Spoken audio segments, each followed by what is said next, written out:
Voters in Virginia are heading to the polls today. Early voting is underway for a redistricting referendum. Voters will decide whether to amend the state's constitution and allow the General Assembly to temporarily redraw its congressional districts. State Democrats are pushing for that change. They think that it's going to level the playing field against Republican-led states that have done the same thing ahead of the 2026 midterms. News 4's Jessica Albert spoke with some voters about that this morning.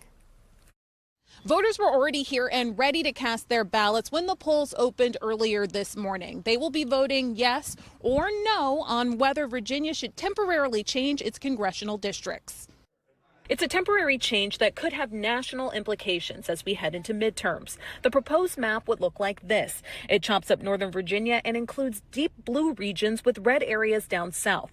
Redistricting normally happens every 10 years after a census, but state Democrats believe this change needs to happen now to keep the balance of power in D.C. Redrawing the maps could give Democrats 4 more congressional seats. We spoke with voters who were in support of this.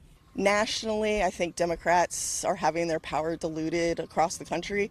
And so Virginia to actually stand up and listen to some of our voters, I think is a good idea. Republicans have filed lawsuits against redistricting, but the state Supreme Court has ruled that the ballot question may be put forth to voters while the cases work their way through the courts. We heard from voters who are strongly against making any changes. Trump's doing a great job, and I don't want to see what's going on with the present government to go sour or anything like that. I know there's a lot of division right now, but you know, we've got to make a stand, and now's the time to do it. Whichever way you vote, Fairfax County's Office of Elections wants you to know there are resources available to help you.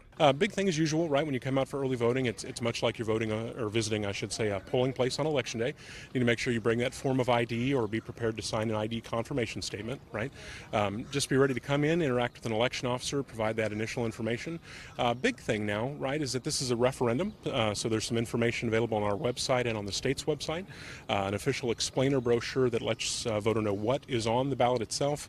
Early voting will last several weeks. The special election is set for April 21st.